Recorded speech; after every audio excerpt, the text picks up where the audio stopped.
നമസ്കാരം. ഇന്ന് Sunday April 6. ഇന്നത്തെ ഹിന്ദു ന്യൂസ് പേപ്പറാണ് നമ്മൾ ഇന്ന് ഡിസ്കസ് ചെയ്യാൻ പോകുന്നത്. നമുക്ക് ആദ്യത്തെ ന്യൂസിലേക്ക് പോകാം. Sri Lanka's Tamil political leaders urge India to ban bottom trawling.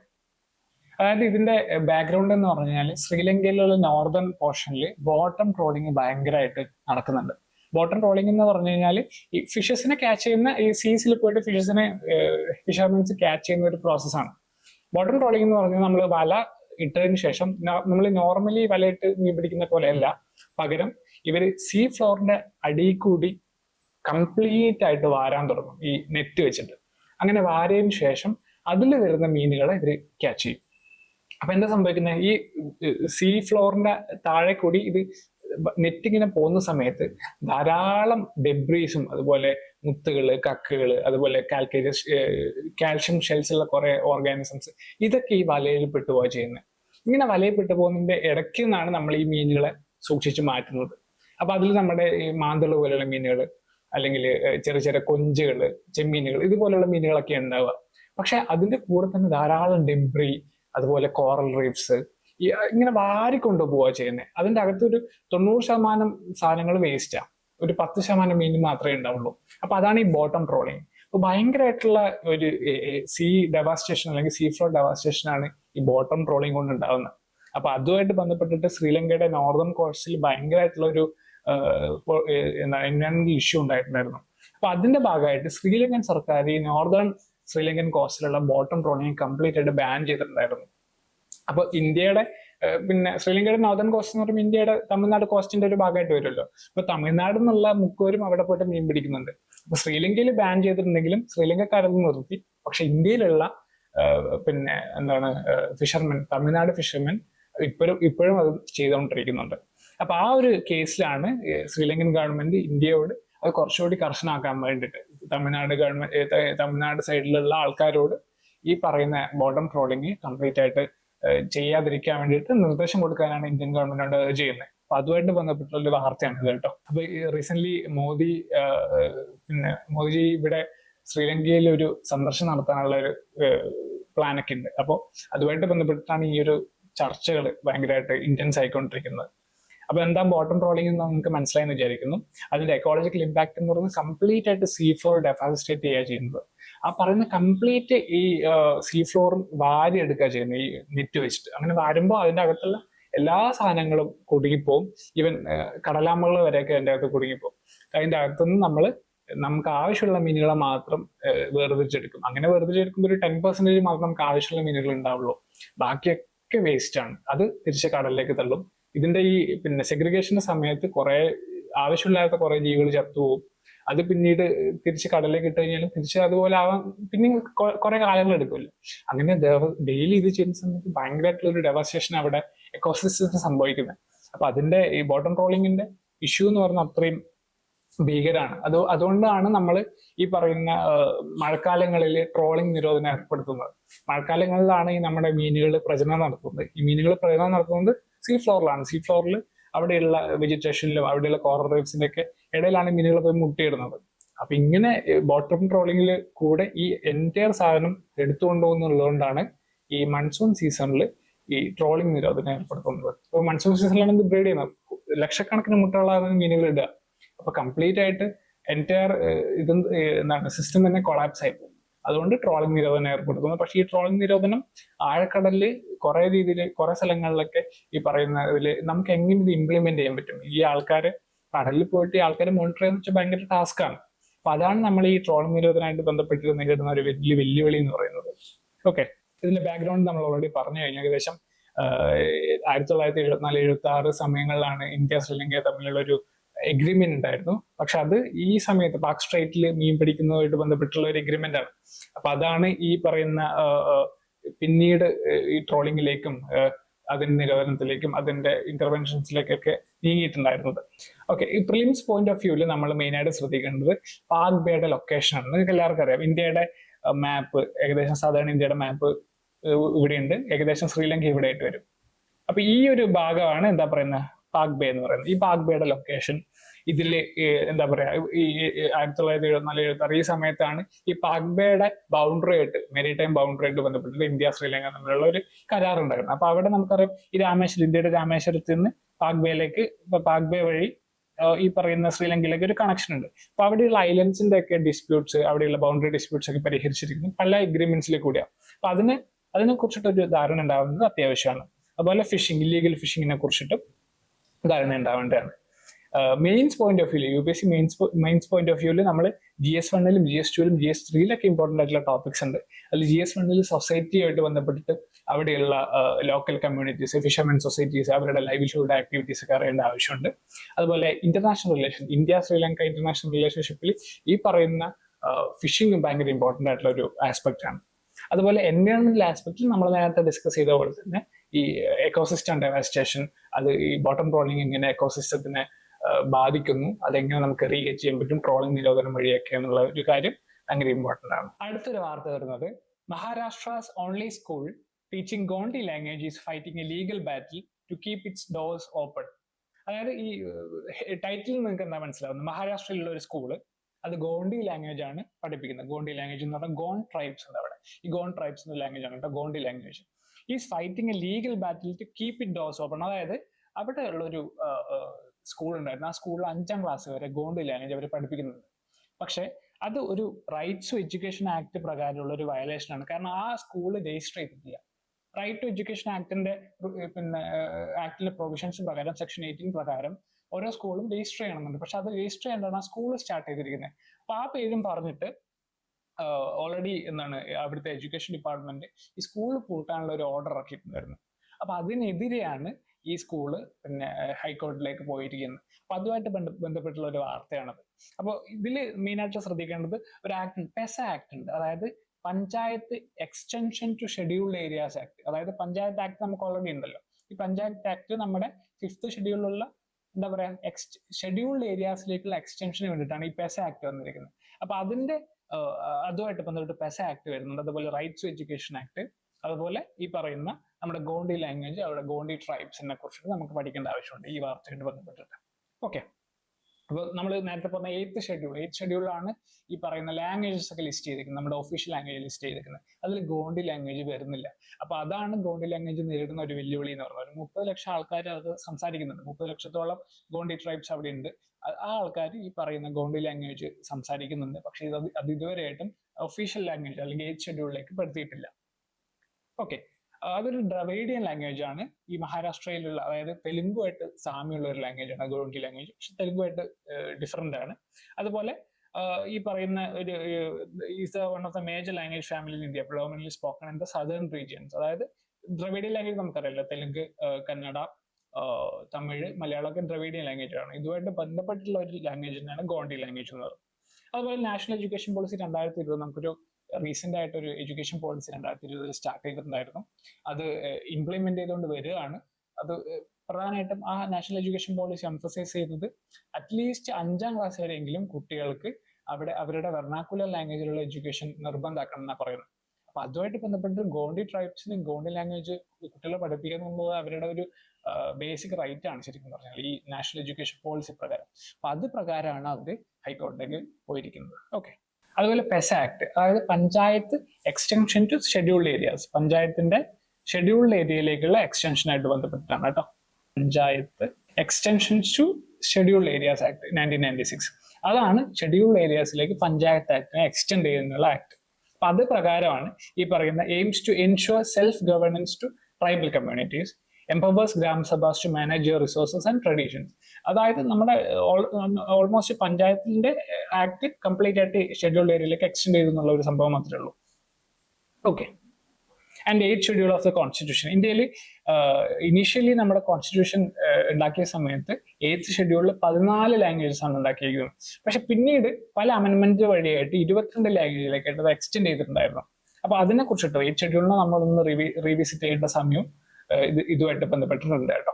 And right to education act 2009, right to education ആക്ടിന്റെ സെക്ഷൻ 18 പ്രകാരമാണ് നമ്മൾ ഈ സ്കൂൾ രജിസ്റ്റർ ചെയ്തില്ല എന്ന് പറഞ്ഞിട്ട് നമുക്ക് ഈ എഡ്യൂക്കേഷൻ ഡിപ്പാർട്ട്മെന്റ് ഈ സ്കൂൾ അടക്കേണ്ടി വന്നിട്ടുള്ളത് റൈറ്റ് ടു എഡ്യൂക്കേഷൻ ആക്ടിന്റെ സെക്ഷൻ 18 പ്രകാരം. പക്ഷെ നമ്മുടെ ന്യൂ എഡ്യൂക്കേഷൻ പോളിസി 2020 പ്രകാരം ഇത് ഈ ഗോണ്ടി ലാംഗ്വേജ് പഠിപ്പിക്കേണ്ടത് അത്യാവശ്യമാണ്. അപ്പൊ അതിന്റെ ഒരു രണ്ടും തമ്മിലുള്ള ഒരു കോൺഫ്ലിക്റ്റ് ആണ് ഈ ഒരു വാർത്തയിലേക്ക് ഉണ്ടായിട്ടുള്ളത്. അതൊന്ന് മനസ്സിലാക്കിയിരിക്കാം. പിന്നെ unified district information system for education plus, അതായത് UDISC പ്ലസ് സിസ്റ്റം ഉണ്ട്. അതാണ് a comprehensive database for school education in India, collect data on various aspect of school education including infrastructure, enrolment and teacher details. ഇതൊക്കെ collect ചെയ്തുകൊണ്ട് ഉണ്ടാക്കിയേക്കുന്ന ഒരു interface, ഇത് collect ചെയ്തിട്ട് ഉണ്ടാക്കിയേക്കുന്ന ഒരു ഇന്റർഫേസ് ആണ് ഈ പറയുന്ന UDISC പ്ലസ് എന്ന് പറയുന്നത്. ഈ സിസ്റ്റത്തിലാണ് കംപ്ലീറ്റ് ഇത് റീസെന്റ് നമ്മുടെ എഡ്യൂക്കേഷൻ പോളിസി പ്രകാരം അതൊന്ന് റിവാമ്പ് ചെയ്തിട്ടുണ്ട്. ആ വെബ്സൈറ്റിലാണ് കംപ്ലീറ്റ് ഈ ഒരു ഇൻഫർമേഷൻ സ്റ്റോർ ചെയ്തിരിക്കുന്നത്. അപ്പൊ അത് അറിയേണ്ടത് ഒരു അത്യാവശ്യമാണ് കേട്ടോ. ഓക്കെ, ഇനി മെയിൻസ് പെർസ്പെക്റ്റീവിൽ വരുമ്പോഴത്തേക്കും GS 1-ലും 2-ലും അതുപോലെ 5-ലും നമുക്ക് ഇമ്പോർട്ടൻ്റ് ആയിട്ടുള്ള കുറച്ച് കാര്യങ്ങളുണ്ട്. അതായത് സൊസൈറ്റി ആയിട്ട് ബന്ധപ്പെട്ടിട്ട് അതിന്റെ ട്രൈബൽ കൾച്ചർ, അതിന്റെ ലാംഗ്വേജ്, ഗോണ്ടി ട്രൈബ്സിനെ കുറിച്ച് അറിയേണ്ട കുറച്ച് അത്യാവശ്യമുണ്ട്. അതുപോലെ GS 2-ല് ഗവേണൻസ് ആൻഡ് പൊളിറ്റി, നമ്മുടെ ഈ 2 ആക്ടുകൾ, പെസ ആക്ടുകളും അതേപോലെ ഈ പറയുന്ന national education policy, local self government in schedule areas, ഇതിനെ കുറിച്ച് അറിയേണ്ടത് അത്യാവശ്യമാണ്. എന്നാൽ GS 5-ലേക്ക് വരുമ്പോൾ എത്തിക്സ് ആൻഡ് SA, അതായത് കൾച്ചറലൈസ് ആൻഡ് പ്രൊസീജിയർ ലീഗൽ, അതായത് നമ്മുടെ ലീഗൽ സിസ്റ്റവും നമ്മുടെ കൾച്ചറൽ സിസ്റ്റവും തമ്മിലുള്ള കോൺഫ്ലിക്റ്റുകൾ, അതെങ്ങനെയാണ് നമ്മൾ ഡീൽ ചെയ്യുന്നത്, അത് നമ്മൾ എത്തിക്സിലാണ് ഡിസ്കസ് ചെയ്യുന്നത് കേട്ടോ. അപ്പൊ അതുപോലെ ജസ്റ്റിസ് ഫോർ മാർജിനലൈസ്ഡ് കമ്മ്യൂണിറ്റി, ഈ ട്രൈബ്സ് പോലുള്ള അല്ലെങ്കിൽ മൈനോറിറ്റീസിനെ സംബന്ധിച്ചിടത്തോളം അവരുടെ റൈറ്റ്സ് പ്രൊട്ടക്ട് ചെയ്യേണ്ടത് ഭയങ്കര അത്യാവശ്യമാണ്. അപ്പൊ നമ്മുടെ ലീഗൽ സിസ്റ്റമായിട്ട് ഇതെങ്ങനെ താരതമ്യം ചെയ്തു പോകുന്നു, ഇത് കംപ്ലീറ്റ് ആയിട്ട് നമുക്ക് ലീഗലി മൂവ് ചെയ്ത് കഴിഞ്ഞാൽ പലപ്പോഴും പല ആൾക്കാരുടെ റൈറ്റ്സ് നമുക്ക് പ്രൊട്ടക്ട് ചെയ്യാൻ പറ്റില്ല. അപ്പൊ അതുമായിട്ട് ബന്ധപ്പെട്ടുള്ള ഒരു താരതമ്യപ്പെടുത്തൽ നമുക്ക് ആവശ്യമായിട്ട് വരും. നെക്സ്റ്റ് ഒരു വാർത്തയാണ് നമ്മൾ IR-ഉമായിട്ട് ബന്ധപ്പെട്ട്, അതായത് ഇന്റർനാഷണൽ റിലേഷൻഷിപ്പുമായിട്ട് ബന്ധപ്പെട്ടിട്ട് ഇന്ത്യയിൽ റീസെന്റ് നടന്നൊരു വാർത്തയാണ്. European union envoys discuss climate action with Indian official. നമ്മൾ ആ ഹെഡിങ് ഒന്ന് ഡിസെക്ട് ചെയ്ത് കഴിഞ്ഞാൽ യൂറോപ്യൻ യൂണിയന്റെ എൻവോയ്സ് ആണ് discuss climate action with Indian officials എന്ന് പറയുന്നത്. അതായത് ഇന്ത്യൻ ഒഫീഷ്യൽസുമായിട്ട് ഇവർ ക്ലൈമറ്റ് ആക്ഷൻ ഡിസ്കസ് ചെയ്തു. ഇനി ആരാ ഈ എൻവോയ്സ് എന്ന് നമുക്കൊന്ന് നോക്കി നോക്കാം. യൂറോപ്യൻ യൂണിയന്റെ എക്സ്റ്റേണൽ ആക്ഷൻ സർവീസ് എന്നുള്ള ഗ്രൂപ്പാണ് ഈ പറയുന്ന ഇന്ത്യയിൽ വന്നിട്ട് ക്ലൈമറ്റ് ആക്ഷനുമായിട്ട് ഇന്ത്യൻ ഒഫീഷ്യൽസുമായിട്ട് സംസാരിച്ചിരിക്കുന്നത്. അവർ ഏതൊക്കെ ഈ PM office, environment ministry of new and renewable energy, ഇവിടെയുള്ള ഓഫീഷ്യൽസുമായിട്ടാണ് ഡിസ്കസ് ചെയ്തത്. അവരെന്തൊക്കെയാണ് ഡിസ്കസ് ചെയ്തത്? ഇന്റർനാഷണൽ ക്ലൈമറ്റ് നെഗോഷിയേഷൻ, അതായത് നമുക്ക് COP29 റീസെന്റ് നടന്നു. അസർബൈജാനിലെ ബാക്കുവിൽ വെച്ചിട്ട് COP29 റീസെന്റ് കൺക്ലൂഡ് ചെയ്തു. ഇനി 2025 ബ്രസീലിൽ വെച്ചിട്ടാണ് COP30, അതായത് UNFCCയുടെ COP30 conference of party 30 meeting നടക്കുന്നത് ബ്രസീലിൽ വെച്ചിട്ടാണ്. അപ്പൊ അതുമായിട്ട് ബന്ധപ്പെട്ടിട്ടുള്ള ഒരു പ്രീ റിക്വസിറ്റ് എന്നുള്ള നിലയ്ക്കാണ് ഈ ഒരു ഡിസ്കഷൻ പോകുന്നത്. അതുപോലെ തന്നെ India European union free trade നെഗോഷിയേഷനായിട്ട് ബന്ധപ്പെട്ടുള്ള എഗ്രിമെന്റ് കൂടി ഇതുമായിട്ട് ബന്ധപ്പെട്ടിട്ട് ഡിസ്കസ് ചെയ്യുന്നുണ്ട്. ഓക്കെ, ഇനി എന്താണ് European external action service? European യൂണിയനുമായിട്ട് ബന്ധപ്പെട്ടുള്ള ഡിപ്ലോമാറ്റിക് ആയിട്ടുള്ള എക്സ്റ്റേണൽ അഫയേഴ്സുമായിട്ട് ബന്ധപ്പെട്ടുള്ള ഒരു ഗ്രൂപ്പ് ഓഫ് ഓർഗനൈസേഷൻ ആണ്, അതായത് യൂറോപ്യൻ എക്സ്റ്റേണൽ ആക്ഷൻ സർവീസ് എന്ന് പറയുന്നത്. ഇവരുമായിട്ടുള്ള ബന്ധം നമ്മുടെ യൂറോപ്യൻ യൂണിയനുമായിട്ടുള്ള ഡയറക്റ്റ് ലിങ്ക് ആണ്. യൂറോപ്യൻ യൂണിയനും ഇന്ത്യൻ ഫോറിൻ അഫയേഴ്സുമായിട്ട് ബന്ധപ്പെട്ടുള്ള ഡയറക്റ്റ് ലിങ്ക് ആണ് ഈ പറയുന്ന 2 നെഗോഷിയേഷൻസും. അപ്പോൾ അതുമായിട്ട് ബന്ധപ്പെട്ടുള്ള ഇന്ത്യയായിട്ടുള്ള റെലവൻസ് എന്താണ്? EEAS is involved in managing European Union's relationship with India, covering areas such as trade, security and climate change. കേട്ടോ. ആൻഡ് നമുക്ക് പ്രിലിമിനറി പരീക്ഷയായിട്ട് ബന്ധപ്പെട്ടിട്ടുള്ള സെക്ഷനിൽ ministry of new and renewable എനർജിനെ കുറിച്ചിട്ട് അറിയേണ്ടത് ഭയങ്കര അത്യാവശ്യമാണ്. എന്താണ് ഈ ministry of new and renewable energy? നമ്മുടെ ക്ലൈമറ്റ് ചേഞ്ച് നെഗോഷിയേഷനായിട്ട് ബന്ധപ്പെട്ടിട്ട് നമ്മൾ റിന്യൂവബിൾ എനർജി അതിന്റെ കോൺട്രിബ്യൂഷൻ, നമ്മുടെ ഇന്ത്യസ് എനർജി സെക്ടറിൽ റിന്യൂവബിൾ എനർജിക്കുള്ള കോൺട്രിബ്യൂഷൻ പതുക്കെ നമ്മൾ ഇമ്പ്രൂവ് ചെയ്തുകൊണ്ട് വരുന്നുണ്ട്. കൂടുതലായിട്ട് സോളാർ പാനൽസ് വെച്ചിട്ട് സോളാർ എനർജി നമ്മൾ ഹാർവെസ്റ്റ് ചെയ്യുന്നുണ്ട്. വിൻഡ് എനർജിയുടെ കപ്പാസിറ്റി നമ്മൾ കൂട്ടിക്കൊണ്ടുവരുന്നുണ്ട്. അപ്പോൾ ഇതുമായിട്ട് ബന്ധപ്പെട്ടിട്ടാണ് നമ്മുടെ ministry of new and renewable energy work ചെയ്യുന്നത്. അപ്പോൾ അതിന്റെ ഒരു ബേസിക് അണ്ടർസ്റ്റാൻഡിങ് അറിഞ്ഞിരിക്കേണ്ടത് അത്യാവശ്യമാണ്. അതുപോലെ ഇന്റർനാഷണൽ സോളാർ അലിയൻസ് നമ്മൾ റീസെന്റ് ലോഞ്ച് ചെയ്തിട്ടുള്ള ഒരു പ്രൊജക്റ്റാണ് ഇന്റർനാഷണൽ സോളാർ അലിയൻസ്. അതുമായിട്ട് ബന്ധപ്പെട്ട് നമ്മൾ രാജ്യങ്ങളുമായിട്ടുള്ള ഒരു ടൈപ്പാണ് സോളാർ എനർജിയിൽ നമ്മൾ ഹാർവെസ്റ്റ് ചെയ്യാൻ വേണ്ടിയിട്ട് പുതിയ ടെക്നോളജീസ് പിന്നെ അങ്ങോട്ടും ഇങ്ങോട്ടും ഷെയർ ചെയ്യാൻ വേണ്ടിയിട്ടുള്ള ഒരു കൊളാബറേഷൻ ആണ് ഇന്റർനാഷണൽ സോളാർ അലിയൻസ് എന്ന് പറയുന്നത്. ഓക്കെ, അതുപോലെ നെക്സ്റ്റ് നമുക്ക് നടക്കാൻ പോകുന്ന COP30 UNFCC, United Nations conference on climate change എന്ന് പറയും. അപ്പൊ അതുമായിട്ട് ബന്ധപ്പെട്ടിട്ട് ബ്രസീലിലാണ് അടുത്ത കോൺഫറൻസ് ഓഫ് പാർട്ടി 30 നടക്കാൻ പോകുന്നത്. അപ്പൊ അതുമായിട്ട് ബന്ധപ്പെട്ട് മുന്നൊരുക്കങ്ങളുടെ ഭാഗമായിട്ട് കൂടിയിട്ടാണ് ഇവർ വന്നിരിക്കുന്നത്. അപ്പൊ COP30 കുറിച്ച് ഒരു ബേസിക് അണ്ടർസ്റ്റാൻഡിങ് നമ്മൾ അറിഞ്ഞിരിക്കണം. COP30 നടക്കും, നമ്മൾ അതിനെ കുറിച്ച് കൂടുതലായിട്ട് ഡിസ്കസ് ചെയ്യും. പക്ഷെ എന്നിരുന്നാലും അതിന്റെ പിന്നെ മുന്നൊരുക്കങ്ങളെ കുറിച്ച് നമ്മൾ അറിഞ്ഞിരിക്കുന്നത് അത്യാവശ്യമാണ് കേട്ടോ. അതുപോലെ India European free trade agreement. Free trade ഈ വാക്കിന്റെ ഡിസെക്ട് ചെയ്ത് കഴിഞ്ഞാൽ ഫ്രീ ട്രേഡുമായിട്ട് ബന്ധം, ട്രേഡിനെ ഫ്രീ ആക്കുക. പക്ഷെ ഫ്രീ ട്രേഡ് എന്ന് പറയുന്നത് കംപ്ലീറ്റ് ആയിട്ട് ട്രേഡിനെ ഫ്രീ ആക്കുക എന്നല്ല. പക്ഷെ ഈ രാജ്യങ്ങൾ തമ്മിലുള്ള ട്രേഡുമായിട്ട് ബന്ധപ്പെട്ടുള്ള കുറെ ബാരിയേഴ്സ് ഉണ്ട്, കുറെ നിയമങ്ങളുണ്ട്. ഈ രണ്ട് രാജ്യങ്ങളുടെ നിയമങ്ങൾ പലപ്പോഴും മാച്ച് ആവില്ല, ക്വാളിറ്റി സ്റ്റാൻഡേർഡ്സ് മാച്ച് ആവില്ല. അതുമായിട്ട് ബന്ധപ്പെട്ട് താരിഫ്സ് ഉണ്ടാവാം. അവിടുത്തെ ഇൻഡിജീനിയസ് പീപ്പിൾ അല്ലെങ്കിൽ അവിടുത്തെ ലോക്കൽ പീപ്പിൾ നേരിടുന്ന കുറെ പ്രശ്നങ്ങൾ കാരണം ചില വസ്തുക്കൾ ട്രേഡ് ബാൻ ചെയ്തിട്ടുണ്ടാവും. അപ്പൊ ഇതുമായിട്ടൊക്കെ ബന്ധപ്പെട്ട് നെഗോസിയേഷൻസ് നടത്തിയിട്ട് ഈ രാജ്യങ്ങൾ തമ്മിൽ ട്രേഡിന്റെ ബാരിയേഴ്സിനെ ലഘൂകരിക്കുക. ഇതാണ് ഫ്രീ ട്രേഡ് എഗ്രിമെന്റ് എന്ന് പറയുന്നത്. അപ്പൊ ഇന്ത്യ യൂറോപ്യൻ ഫ്രീ ട്രേഡ് എഗ്രിമെന്റിനെ അതുമായിട്ട് ബന്ധപ്പെട്ടുള്ള ചർച്ചകൾ കൂടി ഈ മീറ്റിംഗിന്റെ ഭാഗമായിട്ട് നടക്കുന്നുണ്ട്. ഓക്കെ, ഇനി പ്രിലിംസ് പോയിന്റ് ഓഫ് വ്യൂവിൽ നമ്മൾ നേരത്തെ പറഞ്ഞ COP പറഞ്ഞില്ലേ, COP ആയിട്ട് ബന്ധപ്പെട്ടാണ് നമ്മൾ ഈ കോമൺ ബട്ട് ഡിഫറൻഷിയേറ്റഡ് റെസ്പോൺസിബിലിറ്റി എന്ന് പറഞ്ഞ വലിയൊരു ടേം വരുന്നത്. അതായത് ക്ലൈമറ്റ് ചേഞ്ച് എല്ലാ രാജ്യങ്ങളുടെയും ഉത്തരവാദിത്വമാണ്. അത് പിന്നെ ക്ലൈമറ്റ് ചേഞ്ചിനെ നമ്മൾ റിവേഴ്സ് ചെയ്യേണ്ട ആവശ്യം എല്ലാ രാജ്യങ്ങൾക്കും ഉണ്ട്. പക്ഷെ ഡെവലപ്ഡ് രാജ്യങ്ങൾക്ക് അത് കൂടുതലാണ്. അതുമായിട്ട് ബന്ധപ്പെട്ട് നമ്മൾ ഈ CBDR എന്ന് പറയുന്ന അല്ലെങ്കിൽ കോമൺ ബട്ട് ഡിഫറൻഷിയേറ്റഡ് റെസ്പോൺസിബിലിറ്റിയെ കുറിച്ചിട്ട് സംസാരിക്കുന്നത്. അതുപോലെ loss and damage refers to irreversible impacts of climate change. ഈ ക്ലൈമറ്റ് ചേഞ്ചുമായിട്ട് ബന്ധപ്പെട്ട് നമുക്ക് കുറെ ഡെവസ്റ്റേഷൻ ആയിട്ടുള്ള കാര്യങ്ങൾ ഈ ഭൂമിയിൽ നടക്കുന്നുണ്ട്. അപ്പൊ അതിനെ എങ്ങനെ നമുക്ക് റിവേഴ്സ് ചെയ്യാൻ പറ്റും, എങ്ങനെ നമുക്കത് റീസ്റ്റോർ ചെയ്യാൻ പറ്റും എന്നുള്ള ഡിസ്കഷൻസ്. ക്ലൈമറ്റ് ഫിനാൻസ്, നമ്മൾ പറയുന്ന കാർബൺ ക്രെഡിറ്റ്, ഗ്രീൻ ക്രെഡിറ്റ് പോലുള്ള കാര്യങ്ങൾ, അതുപോലെ സോളാർ എനർജി, വിൻഡ് എനർജിയിലേക്കൊക്കെ നമ്മൾ കൂടുതൽ ഇൻവെസ്റ്റ് ചെയ്യേണ്ട, ഫിനാൻസ് ചെയ്യേണ്ട കാര്യങ്ങളെ കുറിച്ചിട്ടുള്ള ഡിസ്കഷൻ. നാഷണലി ഡിറ്റർമിൻഡ് കോൺട്രിബ്യൂഷൻസ്, അതായത് ക്ലൈമറ്റ് ചേഞ്ച് നെഗോഷിയേഷനായിട്ട് ബന്ധപ്പെട്ടിട്ട് പാരീസ് എഗ്രിമെന്റുമായിട്ട് ബന്ധപ്പെട്ടിട്ട് റീസെന്റ് എല്ലാ രാജ്യങ്ങളും അല്ല, മിക്ക ഡെവലപ്ഡ് നേഷൻസും നാഷണലി ഡിറ്റർമിൻഡ് കോൺട്രിബ്യൂഷൻസ്, അതായത് ഞങ്ങൾ ഈ വർഷമാകുമ്പോഴത്തേക്കും ഇന്ന കാര്യം ചെയ്യും ക്ലൈമറ്റ് ചേഞ്ചുമായിട്ട് ബന്ധപ്പെട്ടിട്ട് എന്ന് പറയുന്ന ഒരു പ്രോസസ്സിനെയാണ് നമ്മൾ NDC അല്ലെങ്കിൽ നാഷണലി ഡിറ്റർമിൻഡ് കോൺട്രിബ്യൂഷൻ എന്ന് പറയുന്നത്. അപ്പൊ അത് ഒന്നും കൂടി നിങ്ങൾ മനസ്സിലാക്കിയിരിക്കുക. എന്താണ് ഇന്ത്യയുടെ നാഷണൽ ഡിറ്റർമിൻഡ് കോൺട്രിബ്യൂഷൻ, എന്താ 2030 ആകുമ്പോഴത്തേക്കും ഇന്ത്യ എന്താണ് പ്ലഡ് ചെയ്തിരിക്കുന്നത്, 2070 ആകുമ്പോഴത്തേക്കും ഇന്ത്യ നെറ്റ് സീറോ പ്ലഡ് ചെയ്തിട്ടുണ്ട്. ഇതൊക്കെ NDC ആയിട്ട് ബന്ധപ്പെട്ടിട്ട് ഇന്ത്യയുടെ കുറെ കമ്മിറ്റ്മെന്റുകളാണ്. അപ്പൊ അതൊന്നും നിങ്ങൾ ഡിസ്കസ് ചെയ്യണം. Okay, and climate adaptation and mitigation measures ഓരോ രാജ്യങ്ങളും അഡോപ്റ്റ് ചെയ്തിരിക്കുന്നത്, പ്രത്യേകിച്ച് ഇന്ത്യ അഡോപ്റ്റ് ചെയ്തിരിക്കുന്നത്. ഇനി മെയിൻസ് പോയിന്റ് ഓഫ് വ്യൂ വരികയാണെങ്കിൽ international relationship, India European union negotiations, free trade associations, free trade negotiations, ഇതൊക്കെ ഒന്ന് അറിഞ്ഞിരിക്കേണ്ടത് അത്യാവശ്യമാണ്. ഓക്കെ, അതുപോലെ GS3 എൻവയോൺമെന്റ് ആയിട്ട് ബന്ധപ്പെട്ടിട്ട് climate change, of course COP വരും, ക്ലൈമറ്റ് ചേഞ്ച് വരും, അതിന്റെ മിറ്റിഗേഷൻ മെഷേഴ്സ്, അഡാപ്റ്റേഷൻസ്, പുതിയ റിന്യൂവബിൾ എനർജി, ഇതുമായിട്ട് ബന്ധപ്പെട്ടുള്ള കാര്യങ്ങളൊക്കെ അറിഞ്ഞിരിക്കേണ്ട അത്യാവശ്യമാണ്. നെക്സ്റ്റ് വാർത്തയാണ് ഒരു സ്റ്റഡിയെ കുറിച്ചിട്ടാണ്. A study finds shingles vaccines reduced risk of dementia. അതായത് ഷിംഗിൾ എന്ന് പറഞ്ഞ ഒരു അസുഖമുണ്ട്, അതിനായിട്ട് ഇതിലൊരു ഷിംഗിൾസ് വാക്സിൻ ഉണ്ട്. ഇത് ഡിമെൻഷ്യയുടെ റിസ്ക് കുറയ്ക്കുന്നു. അപ്പൊ എന്തൊക്കെയാണ് ഷിംഗിൾസ് വാക്സിൻ, എന്താ ഡിമെൻഷ്യ എന്ന് അറിഞ്ഞിരിക്കുന്നത് അത്യാവശ്യമാണ് കേട്ടോ. ഷിംഗിൾസ് എന്ന് പറഞ്ഞു കഴിഞ്ഞാൽ നമ്മുടെ ചിക്കൻ പോക്സുമായിട്ട് ബന്ധപ്പെട്ടുള്ള ഒരു, ചിക്കൻ പോക്സ് പോലെ നമ്മുടെ തൊലിപ്പുറത്തേക്ക് ഒരു ബ്ലിസ്റ്റേഴ്സ് ഇങ്ങനെ പൊങ്ങി വരുന്ന ഒരു അസുഖമാണ് ഈ ഷിംഗിൾസ് ഡിസീസ് എന്ന് പറയുന്നത്. അതിനൊരു ഷിംഗിൾസ് വാക്സിൻ, ആ വാക്സിൻ എടുത്തു കഴിഞ്ഞ് കഴിഞ്ഞാൽ നമുക്ക് ഷിംഗിൾസ് വരാനുള്ള സാധ്യത കുറവാണ്. അതുമായിട്ട് ബന്ധപ്പെട്ടിട്ട് ഡിമെൻഷ്യ എന്നുള്ളൊരു അസുഖം, ഡിമെൻഷ്യ എല്ലാവർക്കും അറിയാം. അതായത് കാലക്രമേണ മനുഷ്യന്റെ ഓർമ്മ നശിക്കുന്ന അസുഖങ്ങളെയാണ് നമ്മൾ ഡിമെൻഷ്യൽ ഡിസീസ് എന്ന് പറയുന്നത്. ഡിമെൻഷ്യ എന്ന് പറയുന്നത് ഒരു സിംഗിൾ ഡിസീസ് അല്ല, ഒരു ഗ്രൂപ്പ് ഓഫ് ഡിസീസ് ആണ്. നമുക്കിപ്പോൾ ഓർമ്മ കുറയുന്ന അസുഖം എന്ന് പറയുന്നത്, പെട്ടെന്ന് ഓർമ്മ വരുന്നത് അൾഷിമേഴ്സ് ആണ്. Alzheimer's is one of the dementia disease ആണ് കേട്ടോ. അതുപോലെ അംനീഷ്യ നിങ്ങൾ കേട്ടിട്ടുണ്ടാവും. അങ്ങനെ നമുക്ക് പല ന്യൂറോ ഡീജനറേറ്റീവ് ഡിസീസ് എന്ന് പറയും ഇതിന്റെ ഒരു ഗ്രൂപ്പിനെ. അതായത് കാലക്രമേണ നമ്മുടെ ന്യൂറോൺസ് ഡീജനറേറ്റ് ചെയ്തിട്ട് ഈ പറയുന്ന നമ്മുടെ ഓർമ്മശക്തി പതുക്കെ കുറയുന്ന അസുഖങ്ങളെയാണ് നമ്മൾ ഡിമെൻഷ്യ എന്ന് പറയുന്നത് കേട്ടോ.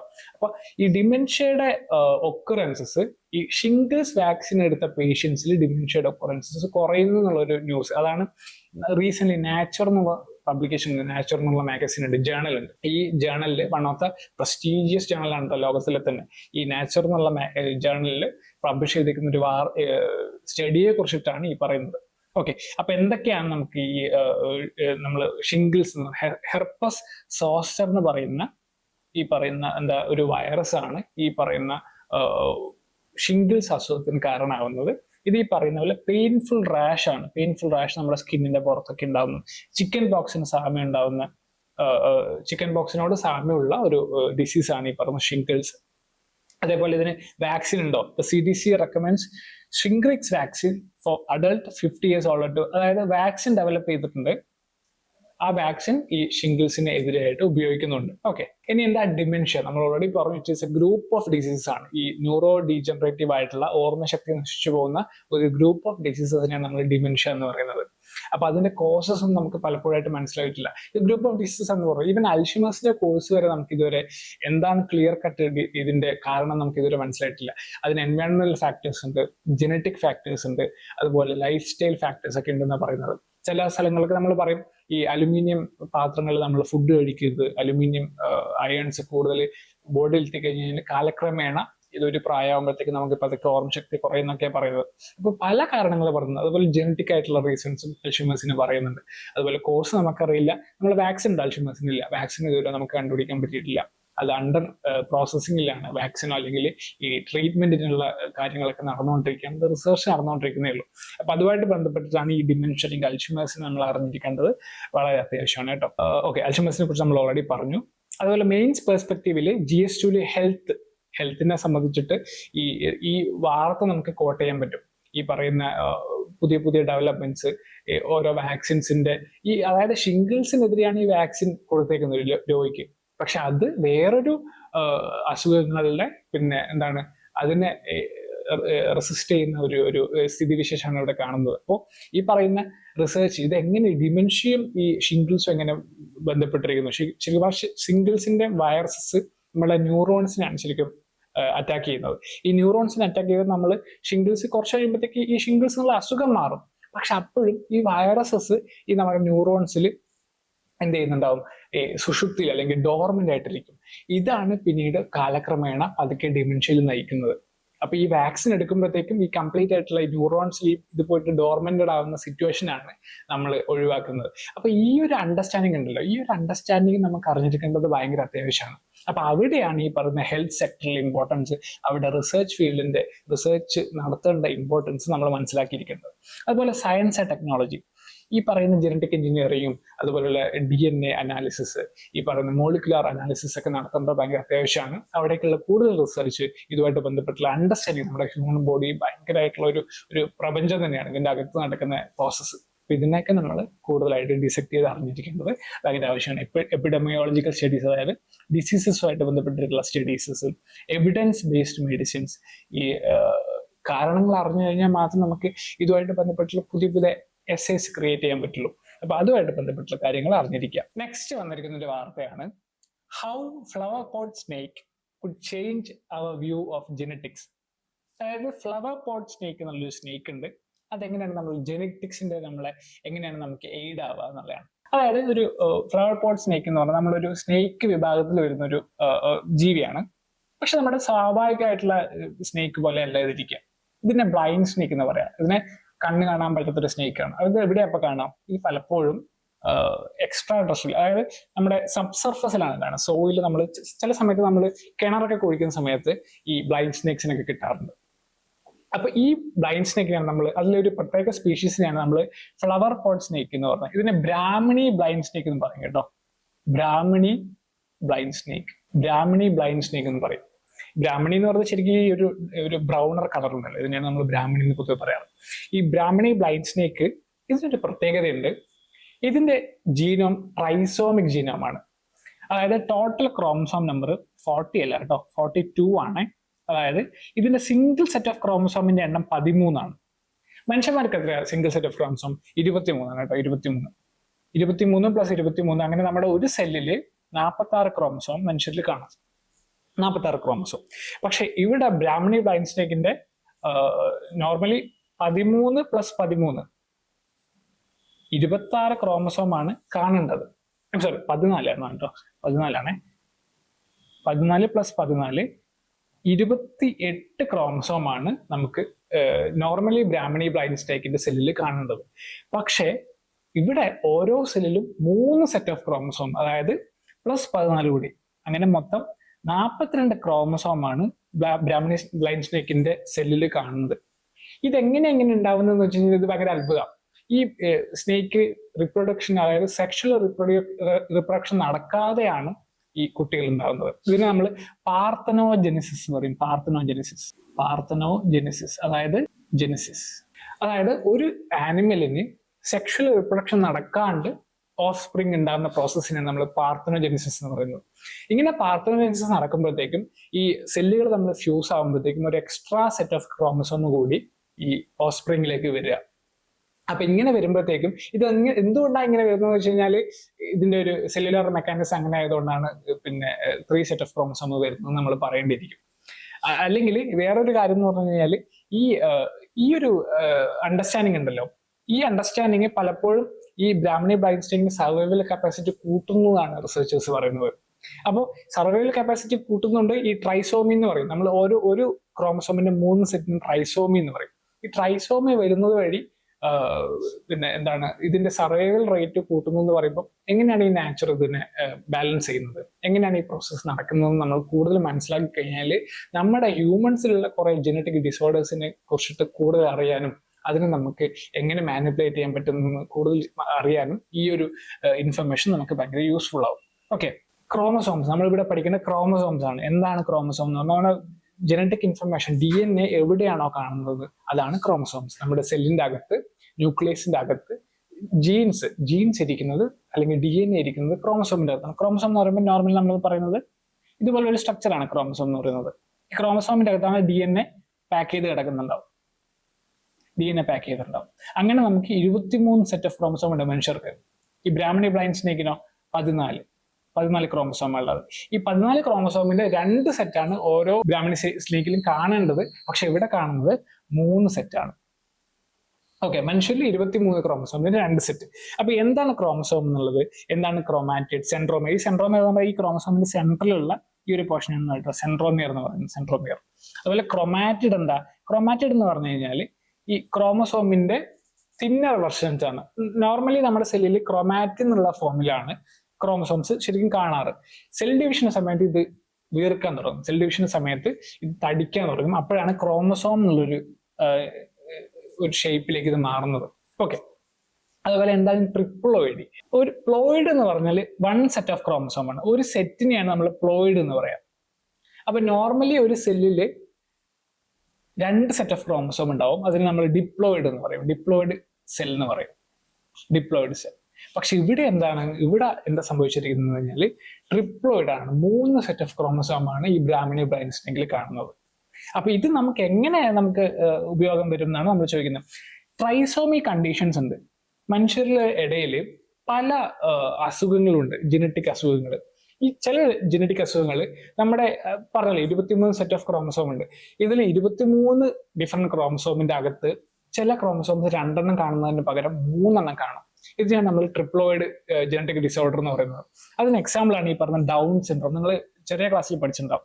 നമ്മുടെ ഓരോ ക്രോമസോമിന് നമ്പർ ഇട്ടിട്ടുണ്ട്. അങ്ങനെ 21ാമത്തെ ക്രോമസോം 2 എണ്ണം കാണുന്നതിന് പകരം 3 എണ്ണം കാണും.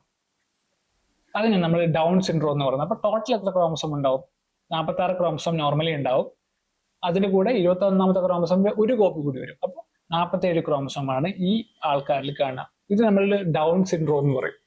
അതുപോലെ ട്രൈസോമി അറ്റ് 18th ക്രോമസോം, 18ാമത്തെ ക്രോമസോമിലാണ് ഒരു ഈ പറയുന്ന ഒരു എക്സ്ട്രാ കോപ്പി വരുന്നതെങ്കിൽ അതിനെ എഡ്വാർഡ്സ് സിൻഡ്രോം എന്ന് പറയും. 13ാമത്തെ ക്രോമസോമിനാണ് ഈ പ്രശ്നം വരുന്നതെങ്കിൽ അതിനെ പതൗസ് സിൻഡ്രോം എന്ന് പറയും. അപ്പൊ ഈ 3 സിൻഡ്രോം നമ്മൾ അതിന്റെ ട്രീറ്റ്മെന്റിനെ കുറിച്ചിട്ടും അതിന്റെ സയൻസിനെ കുറിച്ച് നമ്മൾ പഠിച്ചുകൊണ്ടിരിക്കുകയാണ്. അപ്പൊ ഈ പറയുന്ന ബ്രാഹ്മണി ബ്ലൈൻഡ് സ്നേക്കിലുള്ള ഈ ഒരു അഡാപ്റ്റേഷൻ നമുക്ക് എങ്ങനെ സയൻസിന് യൂസ് ചെയ്യാൻ പറ്റും എന്നുള്ളതിനെ കുറിച്ചിട്ട് ഒരു ചെറിയൊരു റിപ്പോർട്ടാണ് കേട്ടോ അത്. അപ്പൊ അതൊന്ന് വായിച്ചു നോക്കാം. അതുപോലെ ഫ്ലവർ പോട്ട് സ്നേക്ക് അത് എന്താണെന്നുള്ളതിനെ കുറിച്ചിട്ട് അതിനെ ബ്രാഹ്മണി ബ്ലൈൻഡ് സ്നേക്ക് എന്ന് പറയും. ബ്രാഹ്മണി ബ്ലൈൻഡ് സ്നേക്ക് എന്ന് പറഞ്ഞാൽ ബ്രാഹ്മണി എന്ന് പറഞ്ഞാൽ കളറാണ്, ഒരു ബ്രൗണിഷ് കളറാണ്. ബ്ലൈൻഡ് സ്നേക്ക് എന്ന് പറഞ്ഞു കഴിഞ്ഞാൽ നമ്മുടെ കുരുടിപ്പാമ്പ് എന്ന് പറയും മലയാളത്തിൽ, അതായത് കണ്ണ് കാണാത്ത പാമ്പുകളാണ്. ഇത് അതുകൊണ്ട് സർഫസിൽ പൊതുവെ ഉണ്ടാവാറില്ല. മിക്ക സമയത്തും സോയിലിൽ താഴെയാണ് കാണാം. അത് ഇടയ്ക്ക് സോയിൽ സർഫസിലേക്ക് വരും. പക്ഷെ വീണ്ടും ഈ മണ്ണിനടിയിലിരിക്കുന്ന മണ്ണിരകളും അതുപോലെയുള്ള കുഞ്ഞു കുഞ്ഞു പ്രാണികളും ചെറിയ ചെറിയ ഷഡ്പദങ്ങളൊക്കെയാണ് ഇത് കഴിക്കുക. അപ്പൊ അതാണ് ബ്ലൈൻഡ് സ്നേക്കിനെ കുറിച്ചിട്ട്. അതുപോലെ പാർത്തനോജെനിസിസിനെ കുറിച്ചിട്ട്.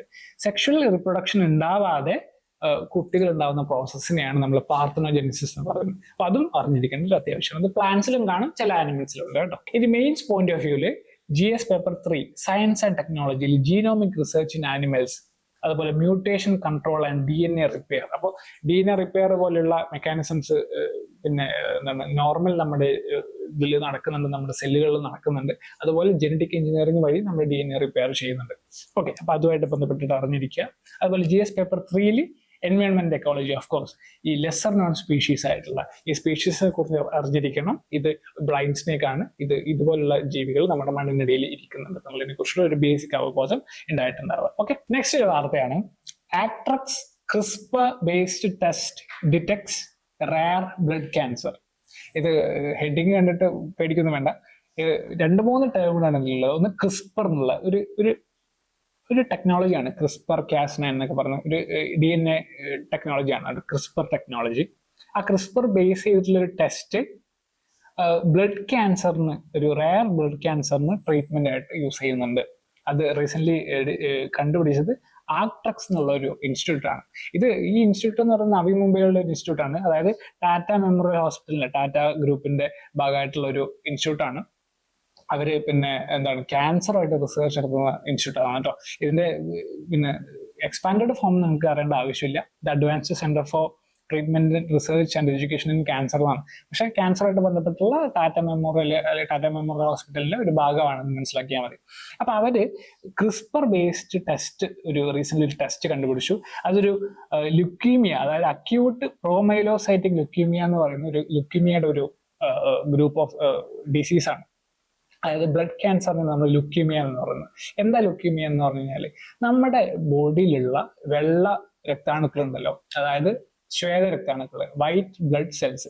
ഈ വൈറ്റ് ബ്ലഡ് സെൽസിന്റെ ഓവർ പ്രൊഡക്ഷനാണ് ലുക്കീമിയക്ക് കാരണമാകുന്നത്.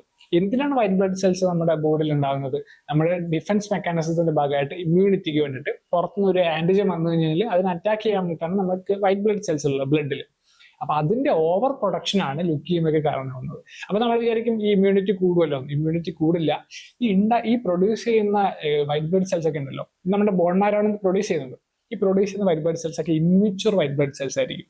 അപ്പോൾ ഇമ്മ്യൂണിറ്റി ഉണ്ടാവത്തുമില്ല, നമ്മുടെ ബോഡിയിൽ ധാരാളം വൈറ്റ് ബ്ലഡ് സെൽസ് ഉണ്ടാവുകയും ചെയ്യും.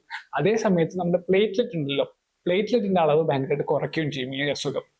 ഈ പ്ലേറ്റ്ലെറ്റ് എന്നിട്ട് നമുക്ക് ആവശ്യമായിട്ട് വരുന്നത് നമ്മുടെ പിന്നെ ബോഡിയിൽ ഒരു കട്ട് വന്നു കഴിഞ്ഞാൽ ബ്ലീഡിങ് ഉണ്ടാവാതെ ക്ലോട്ടിങ്ങിന് വേണ്ടി സഹായിക്കുന്നത് പ്ലേറ്റ്ലെറ്റ് നമ്മുടെ ബോഡിയിലുള്ളത്. ഈ പ്ലേറ്റ്ലെറ്റിന്റെ അളവും ഈ ലുക്കീമിയ കുറയ്ക്കുന്നുണ്ട്.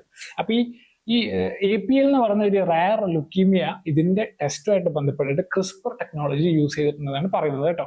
ഇതാണ് ഇതിന്റെ ഒരു സാരാംശം എന്ന് പറയുന്നത്. അപ്പൊ എന്താണ് ക്രിസ്പർ എന്ന് പറയുന്നത്? ക്രിസ്പർ എന്ന് പറഞ്ഞാൽ clustered regularly interspaced short palindromic repeats. അത് നിങ്ങൾ വിഷമിക്കുന്നു വേണ്ട. നമ്മുടെ ജീനിന്റെ അകത്ത്, നമ്മുടെ സെല്ലിൽ ഒരു ജീനിന്റെ സ്ട്രാൻഡ് നമ്മൾ DNA സ്ട്രാൻഡ് നമ്മൾ എടുത്തു കഴിഞ്ഞു കഴിഞ്ഞാൽ അവിടെ റെഗുലർലി ഇന്റർസ്പേസ്ഡ് ആയിട്ടിരിക്കുന്ന പാലിൻഡ്രോമിക് റിപ്പീറ്റ്സുകളുണ്ട്. പാലിൻഡ്രോമിക് റിപ്പീറ്റ് എന്ന് പറഞ്ഞാൽ നമ്മുടെ അഡിനിൻ, ഗ്വാനിൻ, തൈമിൻ, സൈറ്റോസിൻ നമ്മൾ ഓരോ ബേസ് പേഴ്സ് പഠിച്ചിട്ടുണ്ടല്ലോ.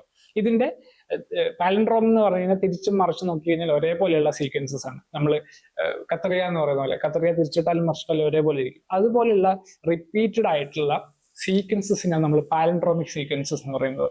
നമ്മുടെ ജീനിൽ ഇങ്ങനെ ക്ലസ്റ്റേർഡ് ആയിട്ടുള്ള പല പാലിൻഡ്രോമിക് സീക്വൻസസ് ഉണ്ട് ജീനിന്റെ അകത്ത്. അത് നിങ്ങൾ വലിയ കാര്യമായിട്ട് നോക്കണ്ട. പക്ഷെ അതുപോലെയുള്ള ചെറിയ ഗ്രൂപ്പ് ഓഫ് നൈട്രജൻ ബേസസ് ഉണ്ട് നമ്മുടെ ജീനിന്റെ അകത്ത്. ഇതിനൊക്കെ ഡിറ്റക്ട് ചെയ്യാനാണ് ഈ ഒരു സിസ്റ്റം അല്ലെങ്കിൽ ഈ ഒരു ടെക്നോളജി നമ്മൾ യൂസ് ചെയ്യുന്നത്, ക്രിസ്പർ ടെക്നോളജി.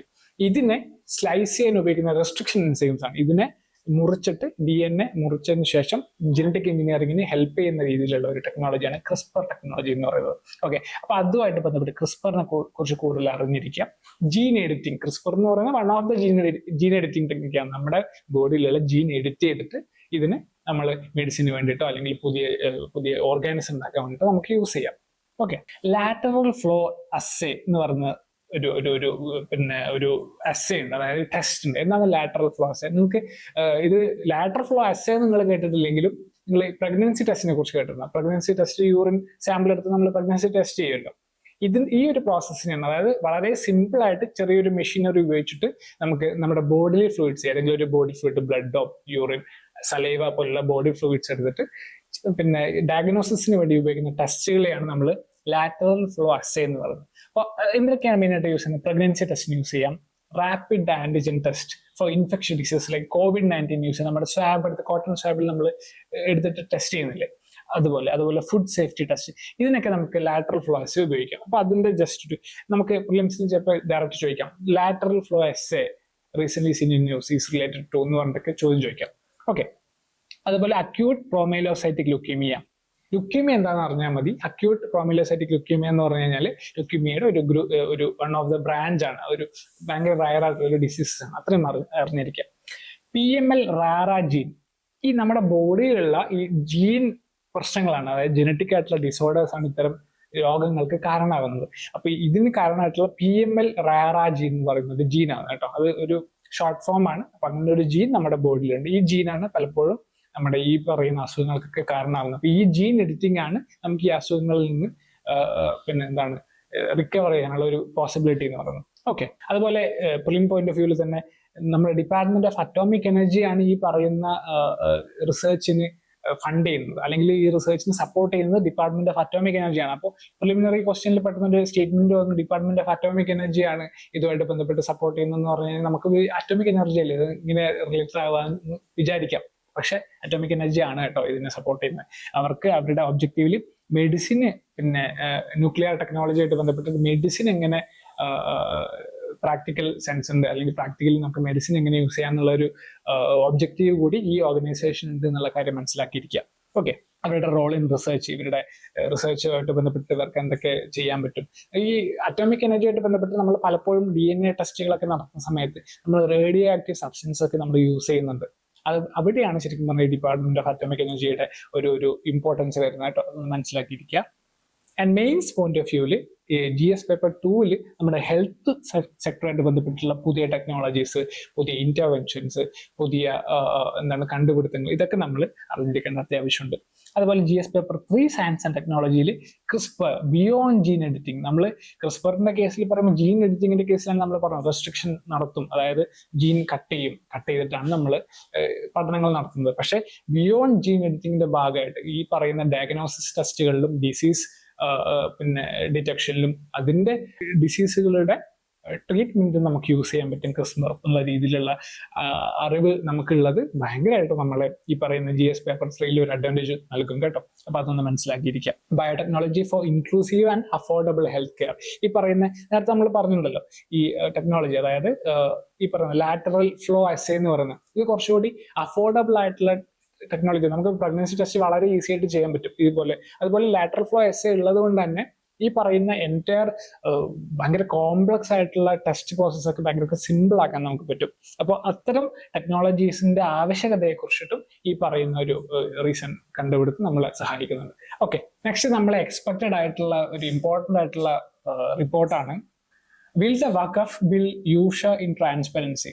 വഖഫ് ബില്ലിനെ കുറിച്ചിട്ടുള്ള ധാരാളം ചർച്ചകൾ കഴിഞ്ഞ 2-3 ദിവസങ്ങളായിട്ട് ന്യൂസസിലും പത്രങ്ങളിലൊക്കെ നിറഞ്ഞു നിൽക്കുകയാണ്. അപ്പൊ അതുമായിട്ട് ബന്ധപ്പെട്ടുള്ള ഒരു വാർത്തയാണ് കേട്ടോ. അപ്പോൾ നമുക്ക് പ്രിലിംസ് പോയിന്റ് ഓഫ് വ്യൂല് അല്ലെങ്കിൽ മെയിൻസ് പോയിന്റ് ഓഫ് വ്യൂല് വഖഫ് ബില്ലിനെ കുറിച്ചിട്ടും അതിൽ ഇപ്പോൾ ആക്ട് ആയിട്ട് മാറി, അപ്പൊ അതിന്റെ എല്ലാ പ്രൊവിഷൻസും അറിഞ്ഞിരിക്കുന്നത് ഭയങ്കര ഇമ്പോർട്ടൻ്റ് ആണ്. എന്താണ് വഖഫ് ബിൽ, എന്താണ് അതിന്റെ വഖഫ് ഡെഫിനിഷൻ എന്ന് പറയുന്നത്? അതായത് property dedicated by Muslim for religious or charitable purpose, അതായത് മുസ്ലിം കമ്മ്യൂണിറ്റീസിനുള്ള അവരുടെ റിലീജിയസും അല്ലെങ്കിൽ ചാരിറ്റി പർപ്പസിനായിട്ടുള്ള അവരുടെ പ്രോപ്പർട്ടീസിനാണ് നമ്മൾ പൊതുവെ വഖഫ് പ്രോപ്പർട്ടി എന്ന് പറയുന്നത്. അതുമായിട്ട് മാനേജ് ചെയ്യുന്ന അതിന്റെ മാനേജ്മെന്റിലുള്ള ഒരു ആക്ട് ആയിരുന്നു വഖഫ് ആക്ട് എന്ന് പറയുന്നത്.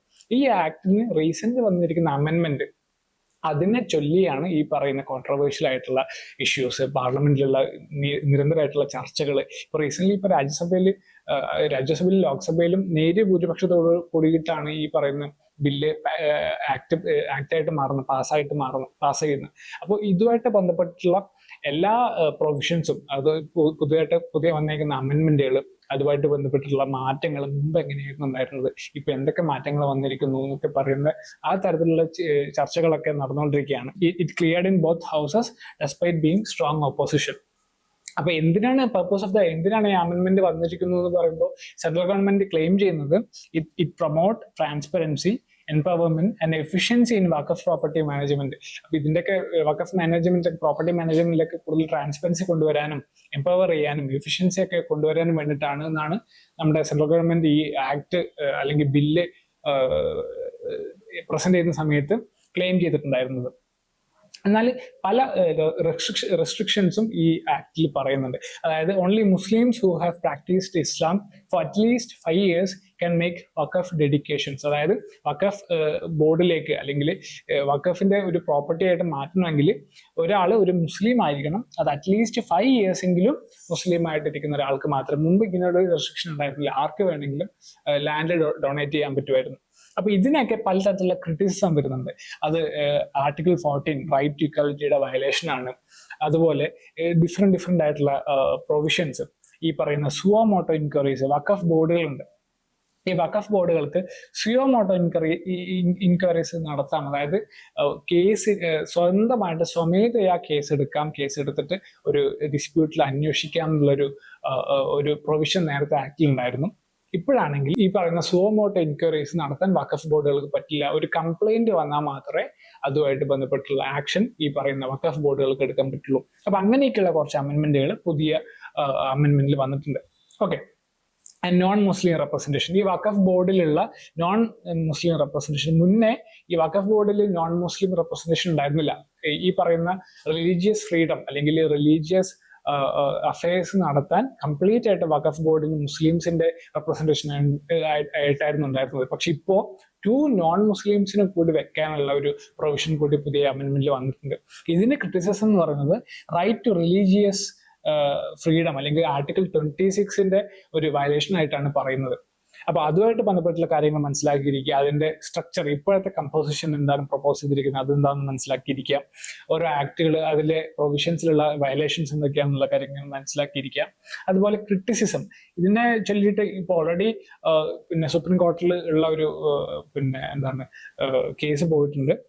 ഈ പറയുന്ന നമ്മുടെ ഓപ്പോസിഷൻ കോൺഗ്രസും AIM അതുപോലെ ഡിഫറെന്റ് NGOs ഒക്കെ കേസ് കൊടുത്തിട്ടുണ്ട്. ഇതുമായിട്ട് ബന്ധപ്പെട്ടുള്ള എന്തൊക്കെയാണ് അവർ ക്ലെയിം ചെയ്യുന്നത്, അതായത് ആർട്ടിക്കിൾ 25, 26 റിലീജിയസ് ഫ്രീഡത്തിന്റെ വയലേഷൻ ആയിട്ട്, അതുപോലെ right to equality article 14 violation ആയിട്ട്, അതുപോലെ എൻക്രോച്ച്മെന്റ് ടു മൈനോറിറ്റി റൈറ്റിലേക്കുള്ള ഒരു വയലേഷനാണ്, കടന്നുകയറ്റമാണ് ഈ പുതിയ ബില്ല് എന്നാണ് പറയുന്നത്. അപ്പൊ അതുമായിട്ട് ബന്ധപ്പെട്ട് ധാരാളം ചർച്ചകൾ ന്യൂസസിൽ, യൂട്യൂബിൽ, അതുപോലെ പിന്നെ പത്രമാധ്യമങ്ങളിൽ നിരന്തരമായിട്ട് വരുന്നുണ്ട്. അപ്പൊ ഇതുമായിട്ട് കറക്റ്റായിട്ട് അപ്ഡേറ്റഡ് ആയിട്ട് ഇരിക്കുക. പുതിയ SC വേർഡിക്റ്റ് എന്താണ്, എന്തെങ്കിലും പുതിയ ഈ പറയുന്ന ഡെവലപ്മെന്റ്സിൽ ഉണ്ടോ എന്നുള്ള കാര്യം നിങ്ങൾ മനസ്സിലാക്കിയിരിക്കുന്നത് ഭയങ്കര അത്യാവശ്യമാണ് കേട്ടോ.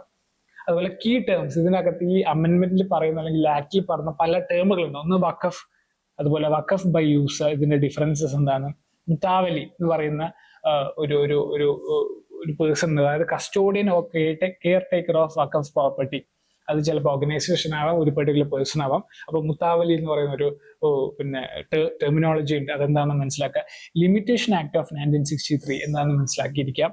അഡ്വേഴ്സ് പൊസഷൻ എന്ന് പറയുന്നത് എന്താണ് മനസ്സിലാക്കിയിരിക്കുക. Legal doctrine long term squatters can gain legal ownership of land, അതെന്താണെന്നുള്ള കാര്യം മനസ്സിലാക്കിയിരിക്കുക.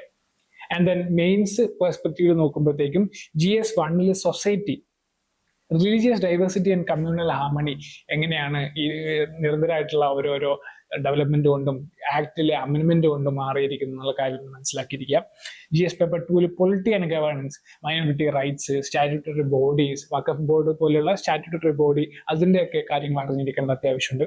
അതുപോലെ GS പേപ്പർ 3 ഇന്റേണൽ സെക്യൂരിറ്റി, അതായത് ഇത്തരത്തിലുള്ള റിലീജിയസ് ടെൻഷൻസ് നമ്മുടെ ഇന്റേണൽ സെക്യൂരിറ്റിയിൽ തന്നെ കോംപ്രമൈസ് ചെയ്തേക്കാം. അപ്പൊ അത്തരത്തിലുള്ള പ്രശ്നങ്ങൾ മനസ്സിലാക്കിയിരിക്കേണ്ട അത്യാവശ്യമാണ്. ഇതെങ്ങനെ നമ്മുടെ ഇന്റേണൽ ഡിസ്റ്റർബൻസസിന് കാരണമാവും, ഈ മൈനോറിറ്റി റൈറ്റ് പ്രൊട്ടക്ട് ചെയ്യേണ്ട ആവശ്യകതകൾ, ഇത് മനസ്സിലാക്കിയിരിക്കേണ്ടത് അത്യാവശ്യമാണ്. ഓക്കെ. അപ്പൊ ഇത്രയാണ് നമ്മൾ ഇന്നത്തെ വാർത്തകളിൽ ഡിസ്കസ് ചെയ്തിരുന്നത്. ഇത് പത്രങ്ങൾ വായിച്ചു നോക്കുക, ഇതിന്റെ ഡിസ്കഷൻസ് പിന്നെ അറിഞ്ഞിരിക്കുക, ബ്രൗസ് ചെയ്യുക, ഇതിനെക്കുറിച്ച് കൂടുതലും മനസ്സിലാക്കിയിരിക്കേണ്ടത് ഭയങ്കര അത്യാവശ്യമാണ്. ഓക്കെ.